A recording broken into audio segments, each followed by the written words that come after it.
नमस्कार साथियों, स्वागत है आप सभी का ज्ञान भूमि के यूट्यूब चैनल पर। साथियों, वर्तमान में हम सभी यूपी टीजीटी संस्कृत विषय के पुराने प्रश्न पत्रों को देख रहे हैं और उसी क्रम में आज यूपी टीजीटी 2013 का प्रश्न पत्र लेकर के आप सभी के बीच में उपस्थित हूँ।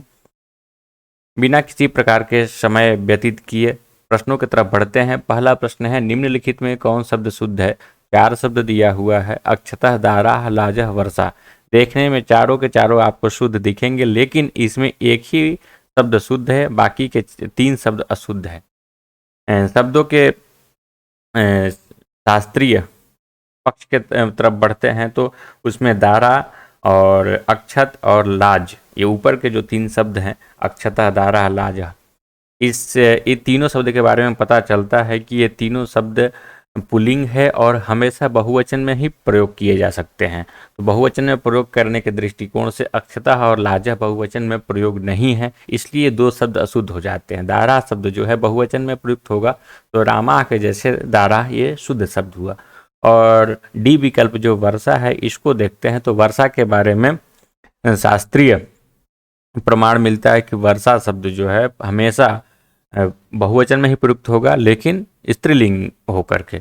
स्त्रीलिंग और बहुवचन में प्रयुक्त होगा तो वहाँ पर वर्षा बनता, लेकिन यहाँ पर लिखा हुआ है वर्षा, इसलिए ये शब्द भी अशुद्ध है। दारा शब्द जो है शुद्ध माना जाएगा। तो यहाँ पर देखने में सभी शब्द शुद्ध दिख रहे थे, विशेष करके अक्षतः और वर्षा तो एकदम ही शुद्ध दिख रहे थे, लेकिन यहाँ पर शुद्ध होगा शब्द वर्षा, दारा। बाकी के 3 विकल्प जो है वो गलत है। अगला है, कर्ता द्वारा अनिप्सित पदार्थ की क्या संज्ञा होगी? ईप्सिततम हो या अनिप्सित हो, दोनों की कर्म ही संज्ञा होती है और हमेशा ईप्सिततम और ईप्सित की बात आएगी तो चतुर्थी विभक्ति भी एक जगह होती है, लेकिन उसकी चर्चा हम लोग बाद में कर लेंगे। अनिप्सित पदार्थ की भी, जैसे ग्रामम गच्छति तृणम, ग्रामम गच्छन तृणम स्पृशति, इस प्रकार के उदाहरण जो है वहाँ पर अनिप्सित पदार्थ है वो वहाँ पर तृण, लेकिन फिर भी उसकी कर्म संज्ञा होती है। ऐसे प्रसंग में अनिप्सित पदार्थ की भी कर्म संज्ञा होती है। ईप्सित और अनिप्सित दोनों की कर्म संज्ञा आप समझकर चलिए। अगला प्रश्न है, वामा कुलस्याधयः, यह उक्ति किस ग्रंथ में वर्णित है? महर्षि कण्व के द्वारा जो शकुंतला को उपदेश दिया गया था उसमें एक पंक्ति है, वामा कुलस्याधयः। महर्षि कण्व पालयिता पुत्री को बताते हैं कि विभिन्न कार्यों को करना, कुछ कार्यों को उपदेश देते हैं कि बड़े के साथ कैसे रहना, छोटे के साथ कैसे रहना, सेवक जन के साथ कैसे रहना।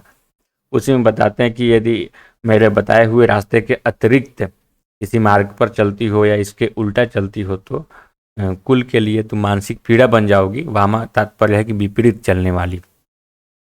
यहाँ पर ये सही हो जाएगा प्रश्न हमारा, विकल्प सही हो जाएगा अभिज्ञान शाकुंतलम, क्योंकि ये प्रश्न है अभिज्ञान शाकुंतलम का है ये श्लोक, यह पंक्ति। चौथा प्रश्न है, सुखी शब्द का तृतीया एक वचन में क्या रूप बनेगा? सुखी शब्द के तृतीया एक वचन में रूप बन जाएगा सुख्या। सुख्या इसका विकल्प सही होगा। यदि देखा जाए तो सुखी शब्द का प्रथमा में बनता है सुखी, द्वितीय में बनता है, एक वचन की बात कर रहे हैं, द्वितीय में बनता है सुख्यम और तृतीय में बनता है सुख्या। तो प्रश्न संख्या 4 का विकल्प ए सही होगा।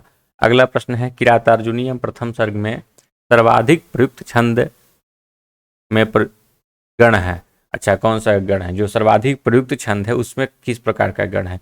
हम जानते हैं कि वंशस्थ छंद का सबसे ज़्यादा प्रयोग है और वंशस्थ छंद का लक्षण है जतौ तु वंशस्थमुदीरितम जड़ौ। तो जतौ का तात्पर्य है कि जगड़ तगड़, फिर जड़ौ का मतलब है जगड़ रगड़।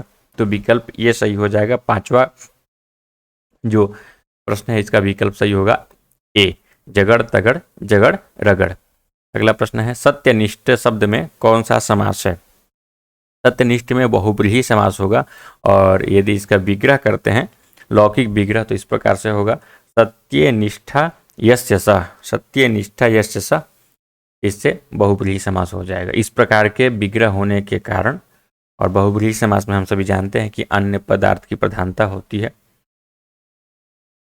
सुप प्रत्याहार में कितने प्रत्यय है? ये सुप वही है जो हमें अजंत पुल्लिंग में मिलता है, सु औजस अमौसस करके। तो 7 विभक्ति है और 3 वचन है, इसके अनुसार से 21 जो है प्रत्यय मिलेंगे। प्रश्न संख्या 7 का विकल्प भी सही होगा। पुल्लिंग सर्व शब्द का प्रथमा विभक्ति बहुवचन में क्या रूप बनता है। चूंकि सर्व शब्द पुल्लिंग, स्त्रीलिंग, नपुंसकलिंग सभी जगह चलता है, तो इसमें पुल्लिंग शब्द को चलाते वक्त रूप चलाएंगे तो वहाँ पर बहुवचन में सर्वाह रूप बनता है, नहीं सर्वे रूप बनता है, सॉरी सर्वे रूप बनता है। सर्वः, सर्वौ, सर्वे, इस प्रकार से रूप बनता है, तो सर्वे विकल्प सही होगा। अगला है सुकनास के उपदेश के पश्चात प्रसन्न हृदय वाला राजा कहाँ गया। राजा अभी नहीं बने हैं, अभी राजा राजपुत्र ही हैं, क्योंकि राज्याभिषेक से पहले उपदेश दिया गया था। तो सुकनास के उपदेश के पश्चात जो चंद्रापीठ हैं वो अपने भवन में गए थे। स्वभवनम जगह में इस प्रकार की पंक्ति वहाँ पर मिलती है। प्रश्न संख्या 9 का विकल्प सी सही होगा। अगला प्रश्न है उत्तर रामचरितम में लौह कुश के जन्म की किस वर्षगांठ की वर्णन है। तो जब भी इस प्रकार का प्रश्न आए उत्तर रामचरितम में घटना कब की है या कितने दिन बाद मिले हैं, तो इसमें आपको 12 वर्ष याद रखना है, क्योंकि सारी घटना 12 वर्ष के बाद की है, तो 12वां वर्ष हमेशा सही होगा। यदि वर्ष के बारे में कोई प्रश्न आता है तो यहाँ पर वर्षगांठ है, तो 12वीं वर्षगांठ मानी जाएगी। प्रश्न संख्या 10 विकल्प सी। उत्तर रामचरितम के तृतीय अंक का प्रारंभ किससे होता है। नंदी से, आकाशभाषित से, सूत्रधार से, विस्कम्भक से। ये चारों शब्दों को देखते हैं तो हमें पता चलता है कि नाटक के शब्दावली हैं, और विस्कम्भक जो है किसी भी नाटक के कोई अंक के प्रारंभ में प्रयोग होता है, और कुछ घटनाओं का, कुछ कथानक का किसी किन्हीं पात्रों के माध्यम से प्रस्तुत कर दिया जाता है। जो अंक में हमें नहीं दिखाना है या उसे दिखाते हैं उस वृत्तांत को, तो अंक बहुत ज़्यादा लंबा हो सकता है। ऐसे वृत्तांत को संक्षेप में कहने के लिए विस्कम्भक का प्रयोग होता है, और मुख्य पात्रों के अतिरिक्त पात्र का प्रयोग किया जाता है। तो यहाँ पर विस्कम्भक में विस्कम्भक हो जाएगा। तृतीय अंक का प्रयोग, तृतीय अंक का प्रारंभ विस्कम्भक से होता है, 2 नदियों के द्वारा, तमसा और मुरला।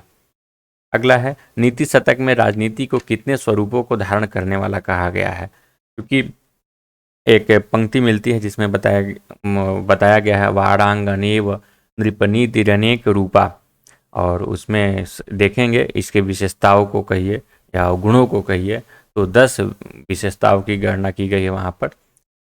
ये विकल्प सी सही हो जाएगा।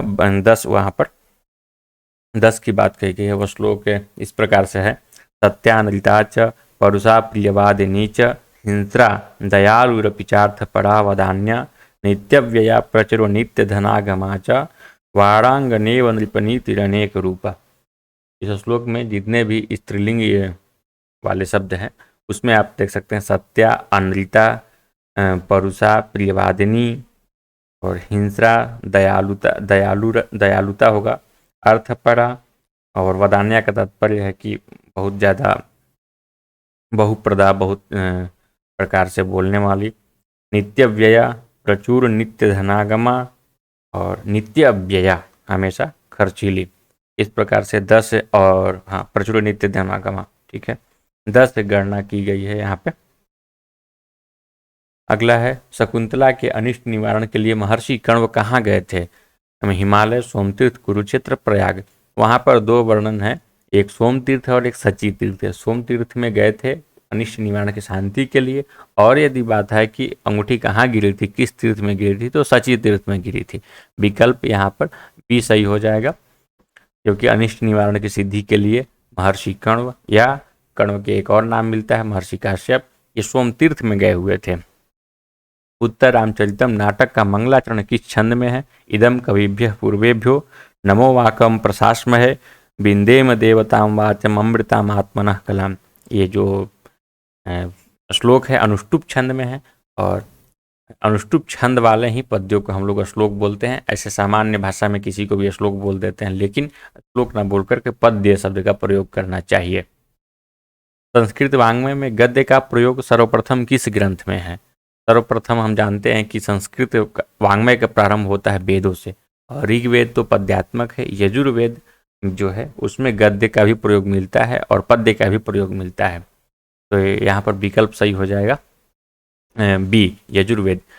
कादम्बरी और हस्तचरित भी गद्यात्मक हैं, लेकिन ये बहुत बाद के लिखे हुए 7वीं शताब्दी के लिखे हुए पुस्तक हैं। तो यजुर्वेद और ऋग्वेद ये सब काफ़ी प्राचीन हो गए इन ग्रंथों के अपेक्षा, इन काव्य ग्रंथों के अपेक्षा, कादम्बरी और हर्षचरितम के अपेक्षा। तो विकल्प बी सही हो जाएगा। संस्कृत वाङ्मय में गद्य का सर्वप्रथम प्रयोग जो है यजुर्वेद में मिलता है। प्रश्न संख्या 15 का विकल्प बी सही होगा। अगला है, निम्नलिखित शब्दों में कौन शुद्ध है? भूपत्यु शब्द, भूपते, भूपत्य, भूपत्य।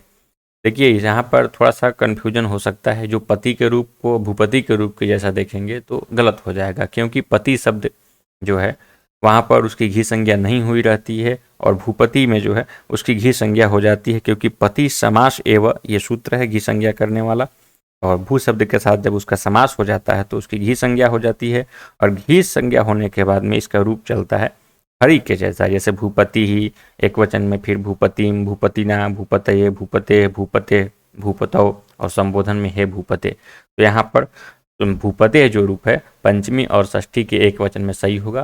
भूपत्यु, भूपत्य, भूपत्या कहीं पर आपको सही नहीं होने वाला है। तृतीया में भूपत्या नहीं बनता है, भूपतिना बनता है हरिणा के जैसे, और भूपत्यु जो यहाँ पर दिख रहा है ये पंचमी में, षष्ठी में नहीं बनता है। भूपत्य जो चतुर्थी के लिए करेंगे पत्य नहीं होगा, पतये बनता है हरय के जैसा। विकल्प बी सही होगा। अगला है, पितृतुल्य शब्द में कौन सा समास है? तुल्य शब्द के साथ में पितृ शब्द का यहाँ पर समास हुआ है। प्रश्न संख्या 17 का पितृ इसका विग्रह हो जाएगा पित्रातुल्य, और तृतीय तत्पुरुष यहाँ पर समास हो जाएगा। अगला है, बरम विरोधोपि समम महात्मा भी, यह उक्ति किस ग्रंथ में किसने कही है? ये तो हम सभी जानते हैं कि किरातार्जुनीयम में कही है, और किसने कही है थोड़ा सा अर्थ यदि जानते होंगे तो आसानी से इसको हल कर लेंगे।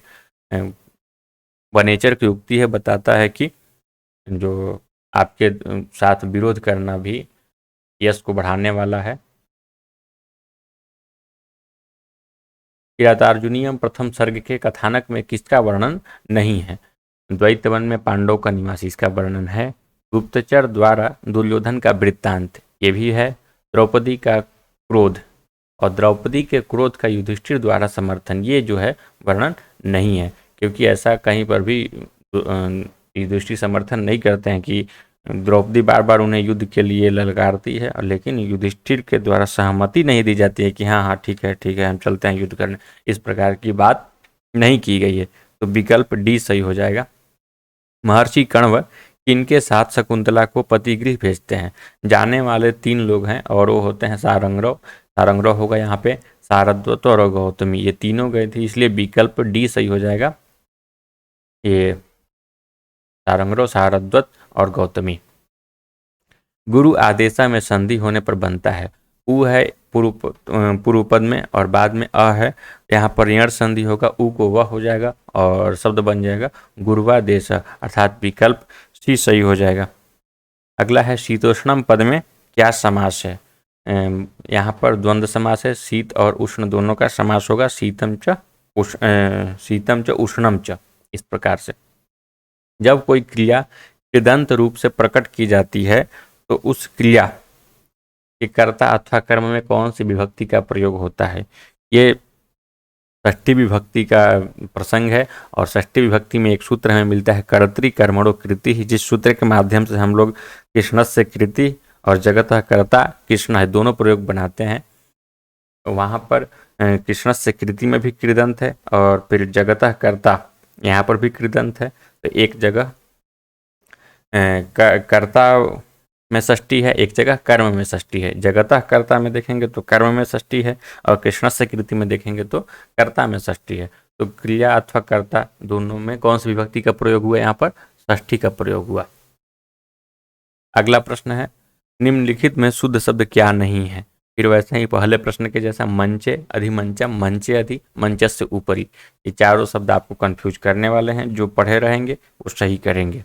देखिए मंचे जो है सप्तमी, केवल मंच शब्द में यदि हम सप्तमी विभक्ति आधार के अर्थ में कर दें तो सही है, तो यहाँ पर हम इसको सही मानेंगे।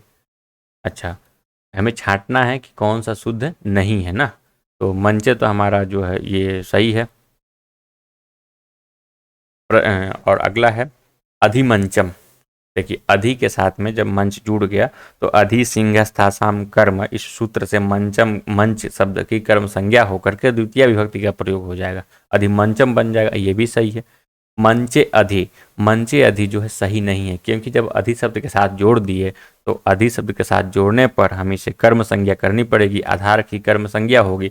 मंच चूंकि आधार है और आधार की कर्म संज्ञा करेंगे तो उसमें द्वितीय विभक्ति का प्रयोग होगा, लेकिन यहाँ पर सप्तमी विभक्ति का प्रयोग है, इसलिए ये विकल्प जो है, ये सी जो है प्रश्न के अनुसार ये सही होगा।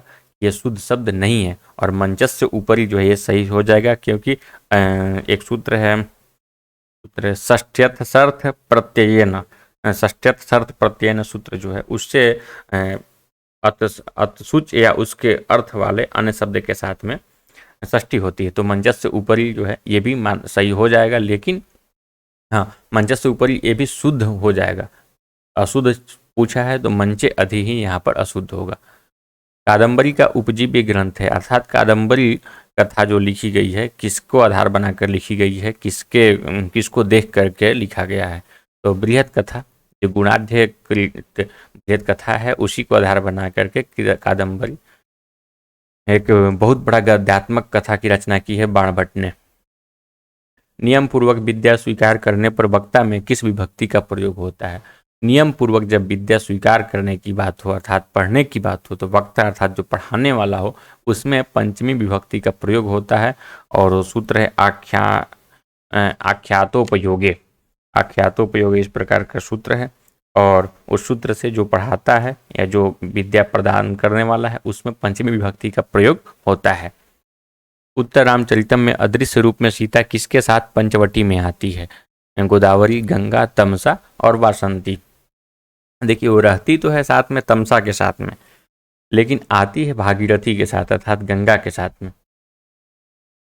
अगला है किरातार्जुनीयम का नायक कौन है? किरातार्जुनीयम का नायक है अर्जुन, और प्रतिनायक पूछता तो भगवान शिव, किरात वेशधारी भगवान शिव। अगला प्रश्न है बाणस्तु पंचानना, यह युक्ति किसकी है? देखिए बाणस्तु पंचानना अपंच बाणस्तु बाणा, ये पंक्ति बार बार कंफ्यूज करती है, तो इसके लिए मैं ये कहूँगा कि जब बाद में आए तो चंद्रदेव, जब बाद में 5 आए तो चंद्रदेव, और पहले 5 आए तो जयदेव, यही 2 लोग इसके ये पंक्ति को बोलने वाले हैं बाणभट्ट के बारे में। तो बाणस्तु पंचानना जो है ये चंद्रदेव की पंक्ति होगी, डी विकल्प सही होगा। अगला है नाट्य में कितने रस होते हैं? नाट्य में रस अष्टौ नाट्य रसा स्मृता, ये हमें सुनने को मिला है, पढ़ने को मिला है, और फिर शांतोपि नवमो रस ये भी बात आती है, लेकिन अष्टौ नाट्य रसा स्मृता यहाँ पर यही विकल्प सही हो जाएगा इसी को आधार बना करके, क्योंकि सभी विद्वान जो है 9 रस को नहीं मानते, कुछ 8 ही रस को मानते हैं, और भरत मुनि ने भी ऐसा ही कहा है। और भरत मुनि के रस सिद्धांत ही रस के बारे में जो भरत मुनि का सिद्धांत है वही सर्वमान्य है। दूसरी शब्द के पंचमी विभक्ति के एक वचन में क्या रूप होता है? हम पंचमी विभक्ति की एक वचन में रूप पूछा है, तो सुश्री शब्द के जब एक वचन के रूप देखेंगे तो प्रथमा में हो जाएगा सुश्री, द्वितीया में सुश्रियम, तृतीया में सुश्रिया, चतुर्थी में सुस्त्रीय, और पंचमी में सुस्त्रीय। पंचमी और षष्ठी का रूप समान होता है, तो सुस्त्रीय जो है ये सही हो जाएगा, विकल्प सी सुस्त्रीय। अगला है शहाबुद्दीन नामक यवन ने निम्नलिखित में क्या नहीं किया? गजनी देश पर आक्रमण, महमूद के वंशजों की हत्या, दिलेश्वर पृथ्वीराज की हत्या, महमूद गजनवी की हत्या, इसके बारे में मैं बता दूंगा अभी क्यों लिखा हुआ है, और दिल्ली पर आक्रमण। तो गजनी देश पर आक्रमण जो है शहाबुद्दीन नामक यवन ने किया था, और महमूद के वंशजों की हत्या भी की थी, क्योंकि वहाँ पर वर्णन भी है इस प्रकार का, आप शिवराज विजय देखेंगे तो उसमें है। फिर दिलेश्वर पृथ्वीराज की हत्या, पृथ्वीराज की हत्या भी उसने की थी, और दिल्ली पर आक्रमण भी की थी, क्योंकि सबसे पहले है गजनी देश पर आक्रमण की पंक्ति है, गोर देशवासी कश्चित शहाबुद्दीन नामना प्रथमम गजनी देशम आक्रम्य, गजनी देशम पर आक्रमण किया। फिर क्या किया? महामद कुलम धर्मराज लोका ध्वनि अध्वनिनम विधाय सर्वाह प्रजाश्च पशुमारम मारयित्वा, मतलब उनके जितनी प्रजा थी, वंशज थे, उनको भी मारा। फिर ततो दिलीश्वरम पृथ्वीराजम कान्य कुब्जेश्वरम जयचंद्रम च उभौ अपि विशस्य, इस प्रकार की पंक्ति है, दोनों को यहाँ पर भी मारा, तो पृथ्वीराज की हत्या भी की है। और उसके बाद आक्रमण की बात आती है कि दिल्ली पर आक्रमण भी किया। 50 उत्तरे 12 शतमित्यब्दे दिल्ली अवश्याम बभूव, यहाँ पर दिल्ली पर आने की बात भी हो गई, अर्थात चारों विकल्प जो है सही है। हाँ, यहाँ पर विकल्प सी के जगह पर इस प्रकार से लिखा रहता कि महमूद गजनवी की हत्या उसने नहीं की थी, तो ये विकल्प सी सही हो जाता। चूंकि आयोग इसको सारे विकल्पों को हटा करके प्रश्न को ही गलत मान लिया होगा, तो ये यदि पूछा रहता है यहाँ पर तब यह सही हो सकता था, महमूद गजनवी की हत्या, इस प्रकार के पंक्ति रहती विकल्प सी के जगह पर। तो समझ गए होंगे। आगे बढ़ते हैं। महाकवि भवभूति के राम किस प्रकृति के नायक हैं? महाकवि भवभूति यहाँ पर जोड़ने का तात्पर्य ये है कि महाकवि भवभूति अपने नाटक में भगवान राम को किस रूप में प्रस्तुत किए हैं, क्या धीर प्रशांत कोटि में, या धीर ललित में, धीरोद्धत में, धीरोदात्त में। तो भगवान राम को महाकवि भवभूति जो है धीरोदात्त नायक के रूप में प्रस्तुत किए हैं। कादम्बरी के प्रारंभ अर्थात मंगलाचरण में बाणभट्ट ने कितने श्लोकों की रचना की? केवल मंगलाचरण उसे नहीं कह सकते हैं, उसमें मंगलाचरण भी है, गुरु की आराधना भी है, कथा की प्रशंसा भी है, कुछ सज्जनों की प्रशंसा है, दुर्जनों की निंदा है, और फिर कवि के वंशों का वर्णन है। तो 20 श्लोकों का वहाँ पर रचना है। तो मंगलाचरण नहीं, उसमें इतने चीज़ें जितना मैंने बता दिया। अगला है एको रसः करुण एव, यह उक्ति उत्तरामचरितम के किस अंक से संबंधित है? ये तृतीय अंक से संबंधित है और तृतीय अंक हमारे पाठ्यक्रम में है। अगला है किरातार्जुनीयम की कथा महाभारत के किस पर्व से संबंधित है? किरातार्जुनीयम में वन की बात आई है और ये कथा भी वन पर्व से ही संबंधित है। पराभव अपि उत्सव एव मानिनाम, यह वचन किस ग्रंथ से संबंधित है? तो ये किरातार्जुनीयम से संबंधित है, उक्ति है वनेचर की। कादम्बरी के प्रथम मंगलाचरण में किसकी वंदना की गई है? कादम्बरी के मंगलाचरण में तीन चार आपको दिख जाएगा मंगलाचरण के रूप में, जिसमें किसी को नमस्कार ही किया गया है। तो वंदन देखा जाए तो रजोजुषे जन्मनिषत्व वृत्तये स्थितौ प्रजानां प्रलये तमस्पृशे अजाय सर्ग स्थितिनाश हेतवे त्रयीमयाय त्रिगुणात्मने नमः। तो त्रिगुणात्मने नमः का तात्पर्य है कि यहाँ पर त्रिगुणमय परब्रह्म की स्तुति की गई है। विकल्प डी सही होगा। अगला है निम्नलिखित में कौन शब्द शुद्ध है? फिर शुद्ध शब्द को छांटना है। कुमार्य, कुमार्या, कुमारियो, उपयुक्त सभी। तो जब हम कुमारी शब्द का रूप चलाते हैं, कुमारी हमारे पास प्रातिपदिक है, उसका रूप चलाएंगे तो कुमार्य भी बनेगा, कुमारिया भी बनेगा और कुमारियो भी बनेगा। कहाँ बनेगा? कुमारिया इधर बन जाएगा आपका प्रथमा विभक्ति के बहुवचन में, कुमारिया बन जाएगा तृतीया विभक्ति के एक वचन में, और षष्ठी विभक्ति के द्विवचन में। हाँ, षष्ठी विभक्ति के द्विवचन में कुमारियो भी बन जाएगा। तो यहाँ पर विकल्प सही हो जाएगा डी, क्योंकि हमारे पास सभी रूप, जितने रूप यहाँ लिखा हुआ है सभी के सभी सही है। मेघदूतम में किस छंद का प्रयोग किया गया? मंदाक्रांता, बहुत ही प्रसिद्ध है प्रश्न। विपदी धैर्य मथाभ्युदय क्षमा सदसि वाक् पटुतायुध विक्रम यशसि चाभिरुचिर व्यसनम श्रुतौ प्रकृति सिद्धमिदम ही महात्मनाम। ये जो है श्लोक किससे संबंधित है? नीति शतक से संबंधित है। महाकवि भर्तृहरि द्वारा प्रणीत नीति शतक ये श्लोक है, जिसमें बताया जाता है कि किस प्रकार से कब रहना चाहिए। अगला है निम्नलिखित में सही शब्द क्या है? उपरोक्त, उपर्युक्त, उपरियुक्त, उपरोक्त। देखिए, हम लोग हिंदी में प्रयोग करते समय हम लोग इसको उपरोक्त लिख तो देते हैं, लेकिन संस्कृत के दृष्टिकोण से ऊपरी प्लस उक्त मिला करके ई को हो जाएगा यण संधि और बनेगा उपर्युक्त, अर्थात विकल्प बी सही होगा। रूपक के भेदक तत्व जिनके आधार पर उनमें अंतर किया जाता है। रूपक को हम 10 भागों में बांटते हैं। नाटकम, सब प्रकरणम, भाणा, प्रहसनम, डिमम, व्यायोग, समवकारो, विथ्यंके, हा, मृगा इति, इस प्रकार से। लेकिन हम कैसे अंतर कर सकते हैं कि ये नाटक है, ये नाटिका है, ये नाटक नहीं है, ये प्रकरण है? उसमें उसको बांटने वाला 3 तत्व है, वस्तु, नेता और रस। क्योंकि पंक्ति प्रसिद्ध है, 10 रूपक में लिखा गया है वस्तु, नेता, रसस्तेषां भेदकः प्रकार से। तो वस्तु, नेता और रस 3 तत्व ऐसे हैं जो रूपकों के एक दूसरे से भिन्नता प्रकट करते हैं। विकल्प ये सही हो जाएगा। क्रिया से कौन उक्त होते हैं? क्रिया से क्या उक्त होगा? हम जानते हैं कि वाच्य जो है वाक्य की शैली होती है। हम कभी कर्तृवाच्य में बोलते हैं, कभी कर्मवाच्य में बोलते हैं, कभी भाववाच्य में बोलते हैं। तो जब कर्तृवाच्य में बोलते हैं तो कर्ता उक्त होता है, जब कर्मवाच्य में बोलते हैं तो कर्म उक्त होता है, जब भाववाच्य में बोलते हैं तो भाव उक्त होता है। अर्थात क्रिया भाव को प्रकट करती है। कर्मवाच्य में कर्म पर क्रिया का फोकस है, कर्म के अनुसार क्रिया का प्रयोग होता है। कर्तृवाच्य में कर्ता के अनुसार क्रिया का प्रयोग होता है, वहाँ पर कर्ता उक्त हो जाएगा। तो उपयुक्त सभी जो विकल्प है डी ये उपयुक्त सभी हो जाएगा। निम्नलिखित में कौन सा वाक्य शुद्ध है? ततस्त्रियः पठन्ति सदा स्त्रीणां कियन्मूलं विंशति फलानि सन्ति त्रिशताः बालिकाः पठन्ति। यहाँ पर देखा जाए तो जो सत शब्द है वो हमेशा क्या है, सतम इस प्रकार से बनेगा और नपुंसक लिंग में प्रयोग होता है। यहाँ पर सत कहीं पर भी नपुंसक लिंग में प्रयोग नहीं है। तो सतस्त्रिय, सतास्त्रिय, त्रिशता ये तो तीनों ऐसे ही गलती हो गए। और विंशति फलानी, जब आप फलानी के साथ विंशति को देखेंगे तो सोचेंगे कि विंशति स्त्रीलिंग में लिखा हुआ है, फलानी के साथ कैसे प्रयोग हो गया? तो सूत्र है विंशत्यादिरानवते, अर्थात विंशति से लेकर के नवति तक, अर्थात 99 तक, 99 तक जो है हमेशा क्या है, स्त्रीलिंग में ही प्रयुक्त होता है। तो विंशति यहाँ पर सही है और उसके साथ फलानी संति ये भी सही होगा, क्योंकि जो शब्द नियत हो, निश्चित हो कि इसी लिंग में ही प्रयोग होगा तो उसको वो किसी का भी विशेषण बनेगा, उसका लिंग परिवर्तन नहीं होगा। तो 45 का सी विकल्प सही होगा। क्रुद्ध, द्रुह, यहाँ द्रुह होगा।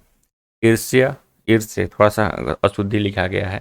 असूय, धातुओं तथा इनके समान अर्थ वाली धातुओं के योग में जिस पर क्रोध किया जाता है उसकी क्या संज्ञा होती है? बहुत प्रसिद्ध सूत्र है चतुर्थी विभक्ति का, क्रुद्ध द्रुह ईर्ष्यासूयर्थानाम यम प्रतीकोप। क्रुद्ध, द्रुह, ईर्ष्य, असूय और ऐसे ही समान अर्थ वाली अन्य धातु का प्रयोग हो तो जिस पर क्रोध किया जाए, जिस पर क्रोध किया जाए, काम तो इतना हो रहा है, क्रुद्ध हो रहा है, द्रुह हो रहा है, ईर्ष्य हो रहा है, असूय हो रहा है, तो केवल क्रोध क्यों कहा गया? क्रोध इसलिए कहा गया कि जितने भी वहाँ पर शब्द है कहीं ना कहीं सब में क्रोध ही मूल रूप में रहता है, इसलिए क्रोध कह दिया गया। इन धातुओं का प्रयोग हो या इनके अर्थ को व्यक्त करने वाले दूसरे धातुओं का प्रयोग हो और जिस पर क्रोध किया जाता हो उसकी संज्ञा होती है संप्रदान। और जहाँ जहाँ संप्रदान होता है वहाँ पर चतुर्थी विभक्ति हो जाता है। जैसे एक उदाहरण चतुर्थी विभक्ति कर लेते हैं, हरे क्रुध्यति, हरि के लिए कोई क्रोध कर रहा है, तो यहाँ पर हरि जो है संप्रदान हो गया, क्योंकि हरि के प्रति ही क्रोध किया जा रहा है और क्रुद्ध धातु का प्रयोग है। अगला है उत्तर रामचरितम में कितने अंक है? उत्तर रामचरितम में 7 अंक है, अभिज्ञान शाकुंतलम में 7 अंक है और मृच्छकटिकम प्रकरण है 10 अंक है। अगला है कादम्बरी का प्रधान रस क्या है? कादम्बरी का प्रधान रस 48 नंबर प्रश्न का विकल्प हो जाएगा बी सही, क्योंकि श्रृंगार रस है और श्रृंगार का वर्णन भी है। रीति पूछता है तो पंचाली रीति हो जाती। अगला है तिंग प्रत्याहार में कितने प्रत्यय होते हैं? अभी सुप प्रत्याहार में, सुप में पूछा था कितने प्रत्यय हैं, और यहाँ पर तिंग में जो है 18 हो जाते हैं, 9 जो है परस्मयी पद के और 9 आत्मनेय पद के। तिंग तिप्त झी सिप्त स्थमी वसमस परस्मयी पद के हो गए, अतः आतामझ था, अभी याद नहीं आ रहा है, आप देख लीजिएगा। 1 मिनट, याद आ गया। त आताम झ था साथाम ध्वम इट वही महिंग, तिप्त जी सिप्तस्था मिप वस्मस और आत्मने पद में होता है त आताम झ था साथाम ध्वम इट वही महिंग। इस प्रकार से तो ये 18 प्रत्यय हो गए। नायक कितने प्रकार के होते हैं? तो नायक के प्रकार जो है, नाट्य के जो किताब, नाट्य शास्त्रीय जो पुस्तक है उसमें नाटक के नायक के प्रकार मिलता है कि अभी हम लोग चर्चा किए भी थे, धीरोदात, धीरोदत्त, धीर प्रशांत, धीर ललित, 4 प्रकार के नायक की कोटियाँ है। और यहाँ पर वही उद्देश्य है पूछने का कि नायक के कितने प्रकार है। पंक्ति 10 रूपक में पढ़े होंगे, द्वितीय में लिखा है, द्वितीय प्रकाश में भेदश चतुर्धा ललित शांत उदात उद्धतैः अयम, ये नाटक के नायक के बारे में चर्चा है। उत्तर रामचरितम के तृतीय अंक की घटना किस स्थान पर घटित होती है? पंचवटी में घटित होती है। भगवान राम पुनः शंभुक वध के लिए वहाँ पर जाते हैं और वहाँ पर पंचवटी प्रवेश करते हैं, यहीं पर सारी घटना घटित होती है। प्रसिद्ध टीकाकार मल्लीनाथ के अनुसार मेघदूत में कितने पद्य है? मल्लीनाथ जी ने जो व्याख्या की है उसमें यहाँ पर ये गलत है, हटा दीजिएगा। हाँ, मल्लीनाथ जी ने जो व्याख्या की उस पर लिखा 6 प्रक्षिप्त श्लोक भी उसमें लिखा गया है और 4 जो है आपको पूर्व मेघ में मिल जाता है, 2 मिलता है उत्तर मेघ में, तो वहाँ पर 115 से 121 श्लोक हो जाते हैं। विकल्प सही हो जाएगा टी, ये सही विकल्प होगा, क्योंकि मल्लीनाथ जी के द्वारा जब पूछे तो 121 ऐसे समान रूप से, या ये पैसे पूछे कि प्रक्षिप्त श्लोकों को छोड़ करके मेघदूत में कितने श्लोक हैं, तो वहाँ पर हो जाएगा 115। कर्मवाच्य में कर्म की क्या विभक्ति है, क्योंकि कर्मवाच्य की बात की गई है और कर्मवाच्य में जो धातु है, जो क्रिया है, वो कर्म को ही उक्त करेगी, और जो उक्त हो जाता है उसमें विभक्ति होती है प्रथमा। यहाँ पर विकल्प ये सही हो जाएगा, प्रथमा विभक्ति यही पूछा होता है। कर्तृवाच्य में कर्ता की क्या विभक्ति होती है, तो कर्तृवाच्य में कर्ता की विभक्ति हो जाती है प्रथमा। अगला है निम्नलिखित शब्दों में सही क्या है, अंतर्राष्ट्रीय, अंतर्राष्ट्रीय, अंतर्राष्ट्रीय, अंतर्राष्ट्रीय। ये अंतर्राष्ट्रीय शब्द ऐसा है जिसको बहुत लोग गलत प्रयोग करते हैं, और बहुत लोग सही भी समझ के प्रयोग करते हैं, और सही है भी, क्योंकि 2-3 प्रसंग बनता है और वहाँ पर प्रसंग के अनुसार इसके रूप भी 1-2 परिवर्तित देखे जाते हैं। लेकिन यदि आप इसको संधि के दृष्टिकोण से देखेंगे तो हमारे पास शब्द है एक अंतर, अंतर अव्यय के अंतर्गत देख सकते हैं, और एक शब्द है राष्ट्रीय, राष्ट्रीय में छोटा ई, बड़ा आई का भी प्रसंग मिलता है, वहाँ पर हम लोग अभी नहीं जाएंगे क्योंकि वो प्रसंग भी नहीं है। छोटा ई में राष्ट्रीय दिखेगा, तो राष्ट्रीय सब में दिख रहा है, एक में केवल डी में गलत दिख रहा है राष्ट्रीय, तो यहाँ पर डी को हटा दीजिए। 3 में देखेंगे, 3 में सब में राष्ट्रीय राष्ट्रीय राष्ट्रीय लिखा हुआ है। अब अंतर में र है, राष्ट्रीय में भी र है, अब रोरी से एक र का लोप होगा अंतर का, तो जब र का लोप हो जाएगा तो अंतर अंत के जो त का अ है उसका दीर्घ हो जाएगा, ढ लोपे पूर्व से दीर्घो अड़ा, तो दीर्घ होगा तो अंता बन जाएगा, अंता और राष्ट्रीय को जोड़ेंगे तो अंतर्राष्ट्रीय बन जाएगा। विकल्प सी सही होगा संधि नियमों के अनुसार, विकल्प सी अंतर्राष्ट्रीय। मेघदूतम में मेघ को कितने पदार्थों का सम्मिश्रण कहा गया है, धूमत, ज्योति, सलिल, मरुताम, सन्निपाता। सन्निपाता मतलब सम्मिश्रण या सम्मेलन। धूम, ज्योति, सलिल और मरुत, धुआं है, ज्योति तेज है, सलिल जल हो गया, मरुत मतलब वायु हो गया। तो कितने पदार्थ का मिश्रण हो गया, 4। अगला है चूर धातु के संबंध में क्या सही कथन है। चूर धातु में ऋच प्रत्यय होता है, ऋच प्रत्यय नहीं लगता है। चूर धातु से स्वार्थ में ऋच होता है, चूर धातु में ऋच प्रत्यय लगाना ऐच्छिक है। चूर धातु केवल आत्मनेपदी धातु है। जब हम प्रथमा में पढ़े थे तभी एक सूत्र याद किए थे और वो सूत्र यहाँ पर काम करेगा।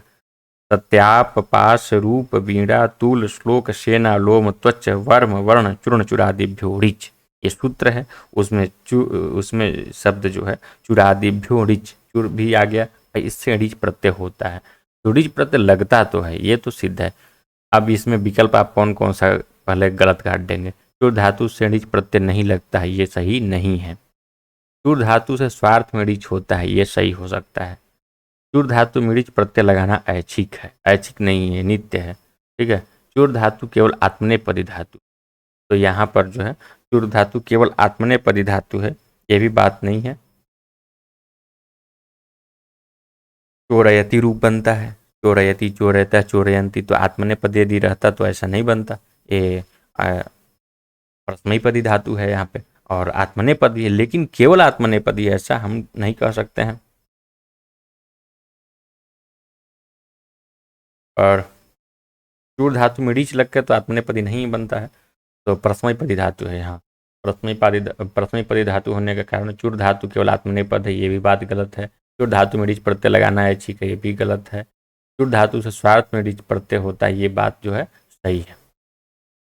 रीच प्रत्यय नहीं लगते है तो गलत है, क्योंकि सूत्र ही सिद्ध कर रहा है। सत्यापात रूप मीड़ा तुल श्लोक से न लोम त्वच वर्म वर्ण चूर्ण चुरादिभ्यो रीच, चुरादिभ्यो रीच है, रीच प्रत्यय लगाने की बात हुई है।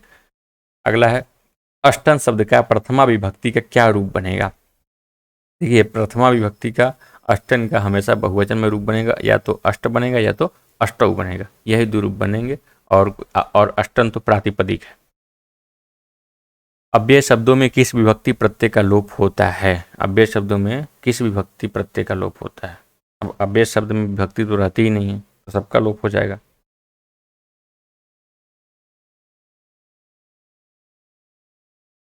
अव्यदाप सुपह एक सूत्र है उसी से। कादम्बरी निम्नलिखित में से क्या है। आख्यायिका, कथा, कादम्बरी कथा है, हस्तलितम आख्यायिका है। असज्जनात् कस्य भयम न जायते कादम्बरी में है, और यहीं पर असज्जनों की निंदा की गई है। विकल्प डी सही होगा 60 नंबर का।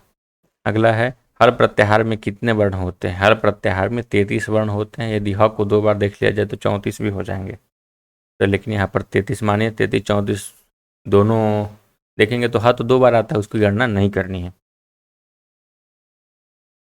क्योंकि प्रत्याहार में पूछा है तो 34 भी सही हो सकता है, इसको भी हम इनकार नहीं कर सकते हैं। पूछता कि व्यंजन में कितने वर्ण होते हैं या पाणिनीय सूत्र के अनुसार व्यंजन के कितने वर्ण हैं, तो हम 33 कह सकते हैं, लेकिन प्रत्याहार में पूछा है वर्णों की संख्या है तो 33 और 34 दोनों सही हो जाएगा।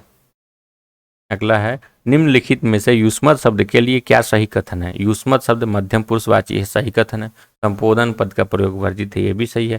तीनों लिंग में एक समान रूप होते हैं, ये भी सही है, अर्थात तीनों सही है, क्योंकि युष्मत शब्द का कोई लिंग परिवर्तन नहीं होता। युष्मत हो गया, अस्मत हो गया, इसका कोई लिंग परिवर्तन नहीं होना है।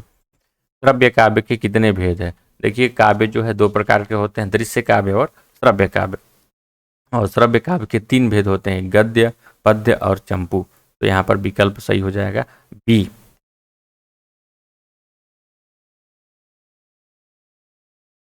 मेघदूतम के प्रारंभ में किस प्रकार का मंगलाचरण किया गया है? किसी की नमस्कार नहीं की गई है, आशीर्वाद की कामना नहीं की गई है, साक्षात वस्तु का प्रतिपादन है, अर्थात वस्तु निर्देशात्मक है। कश्चित कांता विरह गुरुणा, यहाँ पर कथानक प्रारंभ हो जाता है, मेघदूत का जो इतिवृत्त है वो प्रारंभ हो जाता है, तो वस्तु का निर्देश होने के कारण वस्तु निर्देशात्मक मंगलाचरण कहेंगे इसमें। ग्रीष्म ऋतु में संधि होने पर क्या होगा? आद गुण सूत्र से गुण संधि होगी, अ के बाद में री है, तो जो अ और री के मिलकर अर जो बनने वाला है नया शब्द एकादेश जो होगा वो अर होगा पूर्ण और प्रत्यय के सहायता से, और शब्द बन जाएगा ग्रीष्म, ग्रीष्म ऋतु। इवन शब्द का प्रथमा बहुवचन में रूप क्या बनेगा? इवन का रूप चलाएंगे तो इवा, इवानो, इवाना बनता है। और बहुवचन का पूछा है तो विकल्प ए सही हो जाएगा। मेघदूतम के अनुसार अलकापुरी में यक्ष का घर कुबेर के महल से किस दिशा में बताया गया है? सबसे पहले तो जान लीजिए कि जब भी उत्तर मेघ में इस प्रकार की चर्चा आए, दिशा की बात आए, तो वहाँ पर उत्तर दिशा के अलावा किसी दिशा की चर्चा नहीं आती है। हाँ, ये पूछता है कि दाहिने भाग में ये है, बाएं भाग में ये है, लेकिन ये इसके बाद में क्या है, उसका दरवाजा कैसे है, वहाँ से कैसे जाना है, उस वहाँ से कैसे बढ़ना है, तो उत्तर उत्तर उत्तर बढ़ते जाना है। यहाँ पर विकल्प सही हो जाएगा उत्तर, और हर एक प्रश्न का इस प्रकार के हर एक प्रश्न का उत्तर उत्तर हो जाएगा। उत्तर रामचरितम के छायांक नाम से कौन सा अंक प्रसिद्ध है? तृतीय अंक है, क्योंकि छाया सीता का वर्णन है और उसी के आधार पर इस अंक का नाम रखा गया है, तो तृतीय अंक जो है छायांक के नाम से प्रसिद्ध है। बलिम याचते वसुधाम, इस वाक्य में बलि में द्वितीय विभक्ति क्यों होती है? बलि गौण कर्म है, हाँ सही है। आपादानादि की विशेष विवक्षा नहीं है, अपितु अविवक्षा है, हाँ सही है ये भी। अकथितम च सूत्र से कर्म संज्ञा होती है, अर्थात तीनों सही होने के कारण विकल्प डी सही हो जाएगा, क्योंकि वसुधाम में तो प्रधान कर्म हो गया, लेकिन बलि गौण कर्म है और होना चाहिए था वहां पर अपादान, लेकिन उसकी विवक्षा नहीं की गई, अविवक्षा होने के कारण उसमें कर्म संज्ञा हो गई। अकथितम च सूत्र से, तो तीनों प्रसंग ऊपर वाले सत्य सिद्ध होते हैं, इसी के कारण विकल्प डी भी सत्य सिद्ध हो जाएगा। अभिज्ञान शाकुंतलम के चतुर्थ अंक में श्लोकों की संख्या कितनी है? तो अभिज्ञान शाकुंतलम में चतुर्थ अंकों की श्लोकों की संख्या 22 है। भू धातु का लोट लकार मध्यम पुरुष के बहुवचन में क्या रूप बनेगा? लोट लकार पूछा है तो भवतु से स्टार्ट होगा, भवतु भवताम भवंतु, भव भवतम भवत, और मध्यम पुरुष बहुवचन पूछा है तो भवत, भव भवतम भवत। उत्तर रामचरितम में निम्नलिखित में कौन सा पात्र नहीं है? नायक राम जी है, विदूषक नहीं है, नायिका सीता है, और सूत्रधार भी हैं वहाँ पर, क्योंकि सूत्रधार से ही प्रथम अंक प्रारंभ होता है, तो यहाँ पर विदूषक नहीं है, विदूषक रहित रचना है। अगला है अकारांत पुल्लिंग प्रथम शब्द का तृतीया विभक्ति बहुवचन में क्या रूप बनता है? यहाँ पर विकल्प ही बोल्ड है, ओ जो उत्तर है वही बोल्ड है, तो इसमें कोई सॉरी ये बहुवचन का रूप पूछा है, तो बहुवचन में क्या रूप बनेगा? हम प्रथम शब्द के रूप देखेंगे तो प्रथमः बनेगा, आगे उसके बाद प्रथमम बनेगा, फिर तृतीया में प्रथमेन बनेगा, चतुर्थी में प्रथमाय बनेगा, और जब प्रथमेन बनेगा तो उसका रूप रामेन जैसे चलाएंगे तो प्रथमेन प्रथमाभ्याम प्रथमई, इस प्रकार से हो जाएगा, तो विकल्प सी सही हो जाएगा 73 का सी। लौकिक प्रयोग के दृष्टि से कौन अशुद्ध है? सत्यमेव जयते, धर्मः जयति सर्वदा, न्यायो जयति सर्वत्र, सत्यम जयति सर्वत्र। देखिए, जो जी धातु है प्रश्नपदी है, और जी धातु का जयते इस प्रकार से रूप नहीं बनेगा।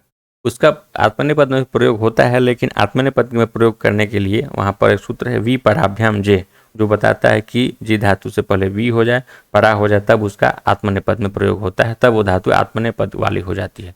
लेकिन सामान्य रूप से केवल अकेला उस धातु का प्रयोग करना है तो आत्मनेपद में प्रयोग नहीं करना है। ये नियम किस चीज़ का है? व्याकरण का है, और व्याकरण एक वेदांग है। और सत्यमेव जयते उपनिषद वाक्य है, और उपनिषद वाक्य की सिद्धि के लिए हम व्याकरण के नियम को उससे आगे नहीं बता सकते हैं। इसलिए लौकिक प्रयोग में जो उपनिषद वाक्य में जो हमें मिला और जो लोक में प्रयोग होता है वही हमारा सही होगा, सत्यमेव जयते। व्याकरण के नियम के अनुसार ये सही नहीं है, लेकिन इस शब्द को या इस वाक्य को गलत नहीं सिद्ध कर सकते हैं, क्योंकि उपनिषद वाक्य है। कर्म के उक्त होने पर कर्ता में कौन विभक्ति होती है? जब कर्म उक्त हो गया तो कर्ता में तृतीय विभक्ति हो जाएगी, क्योंकि अनुक्त कर्ता में तृतीय विभक्ति होती है। कर्ता और कर्ण में विभक्ति सामान्य विभक्ति होना चाहिए तृतीय, लेकिन कर्ता जब उक्त हो जाता है तो प्रथम विभक्ति होती है कर्तृवाच्य में। लेकिन यहाँ कर्म उक्त हो गया अर्थात वाक्य बनेगा कर्मवाच्य में, और कर्मवाच्य उक्त हो गया तो कर्ता रहेगा तृतीय विभक्ति में। 75 नंबर का डी। ध्यान अवस्थितैर्भवादृशैर न ज्ञायते काल वेग, यह उक्ति किस ग्रंथ से संबंधित है? शिवराज विजय के। क्योंकि जो तपस्या करने वाले मुनि हैं तपस्या कर रहे हैं, तपस्या से जब ध्यान उनका टूटता है और गुरु आश्रम में आते हैं जहाँ पर गुरु और शिष्य दोनों बैठे हुए हैं, वहाँ पर बताया जाता है कि आप ध्यान में संलग्न हो गए, ध्यान में डूब गए, तो आपको काल का वेग नहीं पता चला। एक बार आप युधिष्ठिर के समय में ध्यान लगाया तो फिर विक्रमादित्य के राज्य में उठे, और विक्रमादित्य के काल में जब आप ध्यान लगाए तो अभी ये पापमय समय में आपका ध्यान जो टूटा हुआ है, तो ध्यान में अवस्थित होने का कारण आपको काल वेग का पता ही नहीं चला। जिस कारण या प्रयोजन से कोई कार्य किया जाता है उसमें क्या विभक्ति होती है? तो हम सभी जानते हैं हेतु जो है, हेतु में तृतीया होती है, और हेतु हो गया, उसी को कारण कहेंगे, उसी को प्रयोजन कहेंगे। तो विकल्प ये सही होगा। उत्तर रामचरितम में भागीरथी किसकी पूजा करने के बहाने सीता को लाती है? भगवान भास्कर अर्थात सूर्य की पूजा करने के लिए लाती है भागीरथी किसको? सीता जी को। जो बात अन्य विभक्तियों से न कहने की इच्छा, उसमें किस विभक्ति का प्रयोग होता है? उसमें षष्ठी विभक्ति का प्रयोग होता है। सामान्य संबंध दिखा करके उस वाक्य का प्रयोग किया जाता है। बाणभट्ट के गद्य की रीति क्या है? बाणभट्ट की गद्य की रीति पंचाली है। सुख प्लस रीता में संधि होने पर क्या शब्द बनता है? सुख और रीत देख करके आपको लगेगा कि यहाँ पर गुण संधि होनी चाहिए, क्योंकि गुण संधि के सारे प्रसंग उपस्थित है। एक तरफ अ है और दूसरे तरफ री है, लेकिन एत्य धत्युट सूत्र के अंतर्गत एक वार्तिक पठित है सुखेन रीते च तृतीया समास है। वहाँ पर रीत शब्द के बाद होने के कारण और तृतीय समास रीत शब्द के होने के कारण नहीं, रीत शब्द तृतीय समास का अर्थ होने के कारण, रीत शब्द पर होने के कारण वहाँ पर हो जाती है वृद्धि संधि, और वृद्धि संधि होकर के वहाँ पर अर नहीं होकर आर हो जाता है, जिससे बनता है सुखार्तः। निमित्त शब्द का अर्थ रखने वाले शब्दों का प्रयोग होने पर सर्वनाम शब्द में किस विभक्ति का प्रयोग होता है? तो वहाँ पर सप्तमी विभक्ति में है सूत्र निमित्तात् निमित्त पर्याय प्रयोगे सर्वासाम प्राय दर्शनम। निमित्त या उसके पर्यायवाची शब्दों का प्रयोग हो तो लगभग सभी विभक्ति दिख जाते हैं, जैसे किम निमित्तम, येन निमित्तेन, कस्मै निमित्ताय, कस्मात् निमित्तात्, कस्य निमित्तात्, निमित्तस्य, इस प्रकार से सभी के सभी दिख जाएंगे। तो विकल्प हो जाएगा द्वितीय से सप्तमी तक सभी, द्वितीय तृतीय चतुर्थी, यहाँ पर सभी द्वितीय से सप्तमी तक सभी दिख जाएंगे। दीव धातु का लोट लकार प्रथम पुरुष के द्विवचन में क्या रूप बनेगा?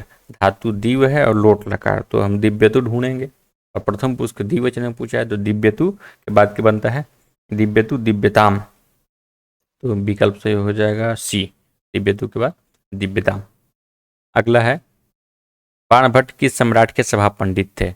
हम सम्राट हर्षवर्धन के सभा पंडित थे। महानयम भुजंग, हर्षवर्धन ने उन्हीं के बारे में कहा है। और बाद में जब उनके ज्ञान का आकलन किया तो फिर प्रशंसा भी है हर्षवर्धन के द्वारा।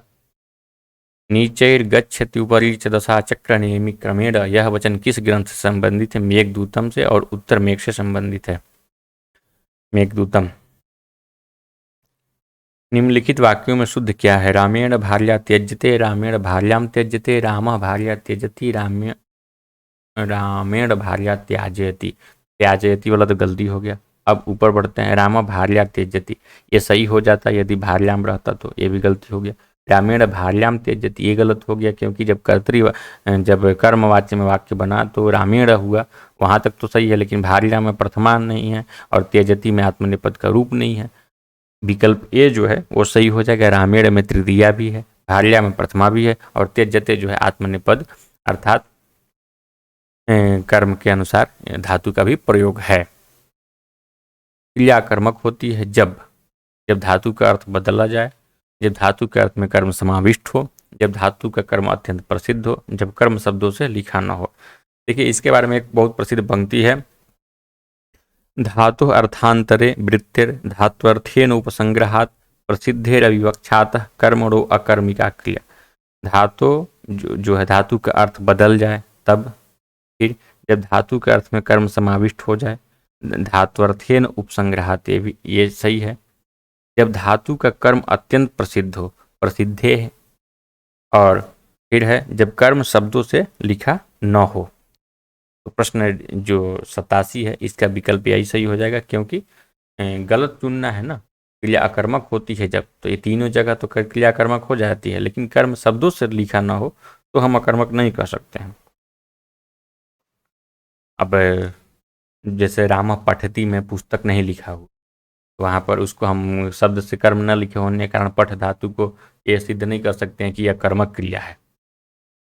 ये जो है गलत विकल्प को चुनना है। ब्रू, यहाँ पर भू धातु नहीं होगा, ब्रू धातु होगा। ब्रू धातु का विधि लिंग, ब्रू धातु हो और उसका विधि लिंग का रूप हमको जानना है, किस पुरुष का किस वचन का, मध्यम पुरुष द्विवचन का। तो ब्रू धातु का रूप चलाइए, ब्रूयात विधिलिंग का है ना, ब्रूयात ब्रूयाताम ब्रूयु ब्रूया ब्रूयातम ब्रूयात ब्रूयाम ब्रूयाव ब्रूयाम। तो मध्यम पुरुष द्विवचन में रूप बनेगा ब्रूयातम, ब्रूयातम। ये सही हो जाएगा विकल्प डी। अगला प्रश्न है, यथामति शब्द में कौन समास है? यथाशक्ति और यथामति दोनों में अव्ययी भाव समास है। जैसे शक्तिम अनतिक्रम्य होता है, ऐसे ही मतिम अनतिक्रम्य होगा यथामति। अगला है, उत्तरामचरितम के मंगलाचरण में किसकी वंदना की गई है? कवि तथा वाणी, ये सही हो जाएगा। इदम कविभ्यो पूर्वेभ्यो नमो वाकम प्रशासमय, तो कवि के भी है और वाकम यहाँ पर हो गया। अगला है, अज प्रत्याहार में कितने स्वर हैं? 9 स्वर है। अयुण एवं अयोजना, वहाँ पर 9 स्वर है। किरातार्जुनीयम का प्रधान रस क्या है? प्रधान रस वीर रस है, वीर रस प्रधान काव्य किरातार्जुनीयम। अनुष्टुप छंद में कितने अक्षर होते हैं? 8 के 4 चरण होते हैं, 32 अक्षर हो गए चारों मिलाकर। शिवराज विजय के प्रथम विराम में कितने निश्वास हैं? 4 विराम है, 12 निश्वास है, और 4 जो बटा हुआ है, एक मिनट 4 विराम है और 12 निश्वास है।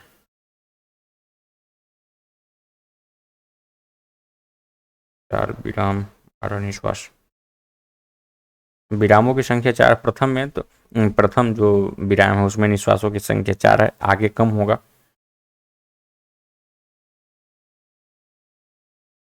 अगला है, कौस्तुभ मणि को कौन धारण करता है? भगवान विष्णु जो है कौस्तुभ मणि को धारण करते हैं। अफजल खां को मारने के पश्चात वीर शिवाजी ने रणभूमि की सफाई का कार्य निम्नलिखित में किसे सौंपा? शिवराज विजय का प्रथम निश्वास जो हम लोग को पढ़ना है उसमें ये आपको नहीं मिलेगा, क्योंकि ऐसा प्रसंग उसमें नहीं है। लेकिन आप कथानक को पढ़ेंगे तो वीर शिवाजी ने रणभूमि की सफाई करने के लिए मालश्रिक को सौंपा था, और ये द्वितीय निश्वास के कथासर में आपको मिलेगा। जलमग्न शब्द में कौन समास है? जल में जो मग्न है वो जलमग्न है, बहुब्रीहि समास होगा। इसका विग्रह देखेंगे तो जले मग्न सप्तमी तत्पुरुष होगा, जले मग्न, सप्तमी तत्पुरुष। भारतवर्ष में यवन राज्य का बीजारोपण निम्नलिखित में किसने किया? महमूद गजनवी ने, कुतुबुद्दीन ने, शहाबुद्दीन ने और महमूद गोरी ने। तो ये विकल्प को देख करके आपको लगता है कि चारों की चर्चा इतिहास में मिलती है, लेकिन जब शिवराज विजय पढ़ेंगे और शिवराज विजय के प्रसंग में शहाबुद्दीन नाम का जो यवन युवक आया, उसने यवन राज्य के बीजारोपण का प्रयास किया, क्योंकि गजनवी जो था वो तो यहाँ पर धन संपत्ति लूटना चाह रहा था, यवन राज्य का बीजारोपण करना नहीं चाह रहा था। तो 98 का सी हो जाएगा। संबोधन और प्रथमा विभक्ति के किस वचन में अंतर होता है? संबोधन में और प्रथमा विभक्ति में केवल अंतर शब्दों को देखा जाए तो हे होता है, वो तो अतिरिक्त है, लेकिन यदि जो प्रथमा विभक्ति में शब्द हो वही शब्द यदि संबोधन में देखा जाए तो संबोधन के एक वचन में रूप नहीं बनता। जैसे आपका प्रथमा एक वचन में बनता है रामा, और इसको संबोधन में देखेंगे तो हे राम बनता है, विसर्ग नहीं रहता है, तो एक वचन के रूप में अंतर देखने को मिलता है। संधि निम्नलिखित में से किन में अवश्य करनी चाहिए? एक पद में अवश्य करना चाहिए, सही बात है, क्योंकि जैसे मान लीजिए कि शब्द है उपेंद्र, हम उसको उप लिखेंगे एक जगह, इंद्र लिखेंगे एक जगह, तो फिर गलत शब्द माना जाएगा। एक पद में संधि अवश्य करना चाहिए। धातु तथा उपसर्ग के मध्य अवश्य करना चाहिए। प्र अलग लिखेंगे और रिछति अलग लिखेंगे, वो भी गलत होगा, इसमें भी अवश्य करना चाहिए। समास में भी अवश्य करना चाहिए। यहाँ पर विकल्प सही हो जाएगा, उपयुक्त सभी में संधि अवश्य करना चाहिए। 125 प्रश्नों में हम लोग 100 प्रश्न तक पहुंच चुके हैं, 25 प्रश्न बचे हैं। 25 प्रश्नों को देखते हैं।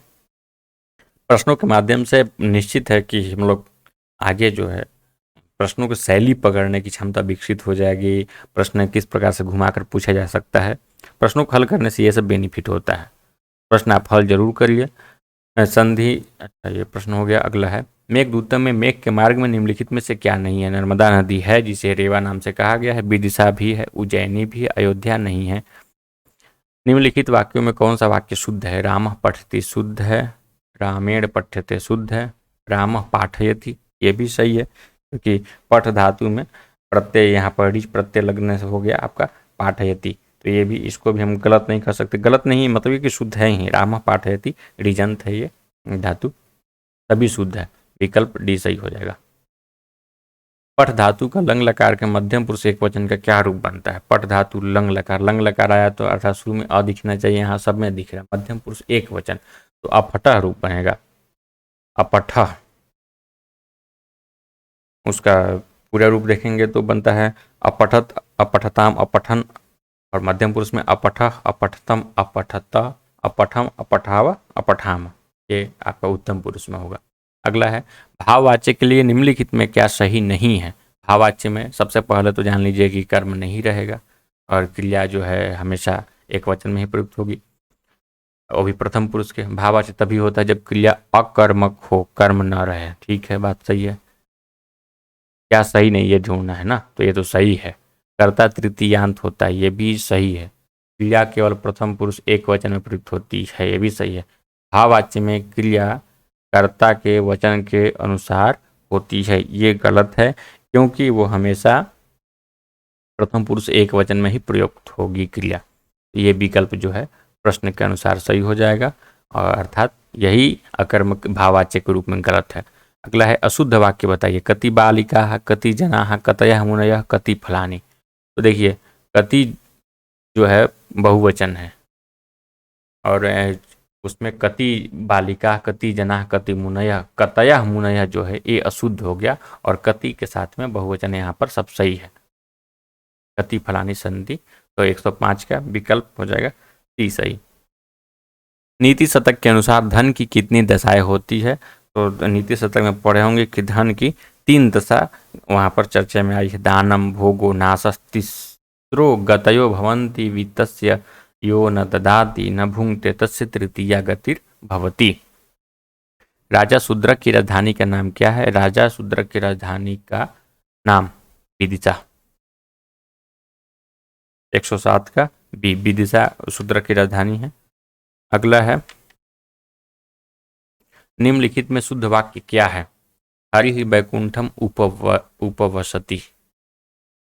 अनुवसति, हरि वैकुंठे वसति, तीनों के तीनों सही है, अर्थात उपयुक्त सही है। कैसे सही है? उप के साथ वस हुआ तो ये आधार हो गया कर्म इसकी संज्ञा। यहाँ पर भी अनु के साथ वस हुआ तो आधार की कर्म संज्ञा हो गई। और वसति में जब अनु उप नहीं लगा, सामान्य वश हो गया तो आधार में सप्तमी हो गई, तो तीनों सही हो गया। अगला है यक्ष के प्रवास की अवधि क्या है? 1 वर्ष है, जिसमें 8 महीना बीत गया है, 4 महीना बाकी है। देवोत्थानी एकादशी के दिन उसका साप खत्म हो जाएगा। किरातार्जुनीयम महाकाव्य में कितने सर्ग है? 18 सर्ग है। किरातार्जुनीयम बृहत्त्रयी के अंतर्गत है, 18 है। साधु इति में संधि होने पर बनता है, तो साधु में उ है और उ को व बनेगा और तो बन जाएगा साध्वीति। अगला है गद्य काव्य के कितने भेद हैं? गद्य काव्य के गद्य काव्य के कितने भेद हैं? तो गद्य अभी हम लोग पढ़ रहे थे श्रव्य काव्य। श्रव्य काव्य के बारे में फिर बताए थे कि गद्य पद्य और गद्य पद्य और चंपू ये 3 हुए थे उसके श्रव्य काव्य के। अब गद्य काव्य का पूछा तो इसका 2 सही हो जाएगा, एक कथा और एक आख्यायिका। जो हमें कथा का उदाहरण कादम्बरी है और आख्यायिका का उदाहरण हर्षचरित है। किरातार्जुनीयम शब्द में कौन सा तद्धित प्रत्यय लगता है? किरातार्जुनीयम शब्द में तद्धित प्रत्यय तद्धित प्रत्यय किरातार्जुनीयम शब्द में दिखने को आपको मिलेगा।